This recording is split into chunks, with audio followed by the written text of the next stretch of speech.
Hello friends, എല്ലാവർക്കും നമ്മുടെ ചാനലിലേക്ക് സ്വാഗതം. ഇന്നത്തെ നമ്മുടെ ടോപ്പിക്ക്, നിങ്ങൾ ആഗ്രഹിച്ച വ്യക്തി തന്നെയാണോ നിങ്ങളുടെ ജീവിത പങ്കാളി? വീഡിയോയിലേക്ക് പോകുന്നതിന് മുമ്പ് ചാനൽ സബ്സ്ക്രൈബ് ചെയ്തും ലൈക്ക് ചെയ്തും എനർജിയുമായി കണക്റ്റ് ആയതിനു ശേഷം മാത്രം വീഡിയോ കാണാൻ ശ്രമിക്കുക. ഇവിടെ വന്നിട്ടുള്ള കാർഡ് സ്ട്രെങ്ത്, 3 ഓഫ് പെൻറ്റിക്കിൾസ്. രണ്ട് കാർഡ്സും പോസിറ്റീവായ കാർഡ്സ് തന്നെയാണ്. നിങ്ങളുടെ മനസ്സിൽ ആഗ്രഹിക്കുന്ന ആ വ്യക്തിയില്ലേ, ആ വ്യക്തിയെക്കുറിച്ച് നിങ്ങൾ കൂടുതൽ സ്റ്റഡി ചെയ്യേണ്ട ആവശ്യകതയുണ്ട് എന്ന് നിങ്ങളെ ഡിവൈൻ ഓർമ്മിപ്പിക്കുന്നുണ്ട്. അതുപോലെ തന്നെ കഠിനാധ്വാനം, ദൃഢനിശ്ചയം, സമർപ്പണം, പ്രതിബദ്ധത എന്നിവ കൂടി ഉണ്ടാവണം. പക്ഷേ നിങ്ങൾ ആഗ്രഹിച്ച വ്യക്തിയുമായി വിവാഹം നടക്കാൻ വേണ്ടിയുള്ള ശ്രമത്തിലോ അതിൻ്റെ വിജയത്തിലോ ആയിരിക്കാം. നിങ്ങളുടെ വെല്ലുവിളികളെ മറികടക്കാൻ നിങ്ങൾ കഠിനാധ്വാനം ചെയ്തിട്ടുണ്ട്. നിങ്ങൾ നടത്തിയ പരിശ്രമത്തിന് ഫലം കാണുക തന്നെ ചെയ്യും. നിങ്ങളുടെ ലക്ഷ്യങ്ങൾ നേടിയെടുക്കാൻ മറ്റുള്ളവരുമായി സഹകരിച്ച് പ്രവർത്തിക്കുന്നുണ്ട്. ഒരുപക്ഷെ നിങ്ങൾക്ക് വേണ്ടപ്പെട്ടവരുമായി സംസാരിച്ച് ഒരു മാരേജിലേക്ക് എത്തിക്കാൻ നിങ്ങൾ ശ്രമം തുടങ്ങിക്കാണും. സ്ട്രെങ്ത് കാർഡ് വന്നതുകൊണ്ട് തന്നെ നിങ്ങളുടെ ഉള്ളിൽ തന്നെ സ്ട്രെങ്ത് ഉണ്ടാവേണ്ട ആവശ്യകതയുണ്ട്. നിങ്ങളുടെ ആഗ്രഹിച്ച ജീവിത പങ്കാളിയെ നിങ്ങൾക്ക് ലഭിക്കാൻ വേണ്ടി നിങ്ങൾ എല്ലാ വെല്ലുവിളികളെയും അതിജീവിക്കണം. അതുപോലെ തന്നെ നിങ്ങളുടെ സ്വന്തം സംശയങ്ങളും ഭയങ്ങളും ഉത്കണ്ഠകളും എന്നിവയെല്ലാം നിങ്ങൾ തന്നെ നേരിടേണ്ട ആവശ്യകതയുമുണ്ട്. പൊതുവായ ഒരു സാഹചര്യത്തിൽ നിങ്ങളുടെ ഭയങ്ങളെയും ഉത്കണ്ഠകളെയും നിങ്ങൾ തന്നെ മറികടക്കാനുള്ള ധൈര്യവും നിങ്ങളിൽ തന്നെ പുലർത്തേണ്ട ആവശ്യകതയുണ്ട്.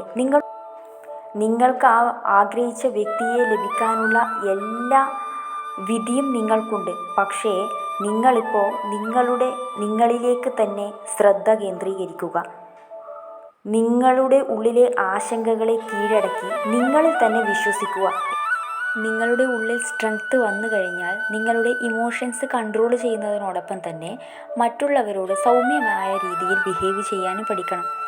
നിങ്ങൾ സ്ട്രെങ്ത് ഉണ്ടാക്കിയെടുക്കേണ്ടത് എങ്ങനെയെന്ന് വെച്ചാൽ മറ്റുള്ളവരോട് സൗമ്യമായുള്ള പെരുമാറ്റം, പ്രോത്സാഹനം, അനുകമ്പ, പോസിറ്റീവായ കാര്യങ്ങൾ ചെയ്ത് അങ്ങനെ സ്ട്രെങ്ത് നിങ്ങളുടെ ഉള്ളിൽ ഉണ്ടാക്കിയെടുക്കണം. എന്നാലല്ലേ ഡിവൈൻ നമ്മൾ ആഗ്രഹിച്ച കാര്യം നമ്മളിലേക്ക് എത്തിക്കും. നിങ്ങൾ ആഗ്രഹിച്ച വ്യക്തിയെ തന്നെ നിങ്ങൾക്ക് ജീവിത പങ്കാളിയായി ലഭിക്കാനുള്ള എല്ലാ സാധ്യതകളും ഉണ്ട്. നിങ്ങൾ ശാന്തമായും ആത്മവിശ്വാസത്തോടെയും ഇരിക്കുക.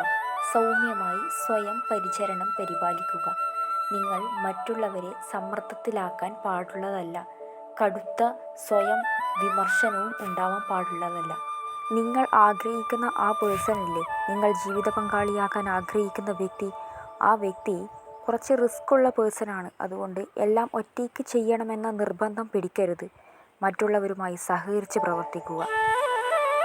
കൂടുതൽ റെസനേറ്റ് ആവുന്നത് എർത്ത് സയൻസിനും ഫയർ സയൻസ് ഉള്ളവർക്കുമാണ്. പിന്നെ ആസ്ട്രോളജി ചിന്തിക്കുകയാണെങ്കിൽ ലിയോ, അതായത് സൺ എനർജി ഉള്ളവർക്കും ചൊവ്വയുടെ എനർജി ഉള്ളവർക്കും കൂടി റെസനേറ്റ് ആവും.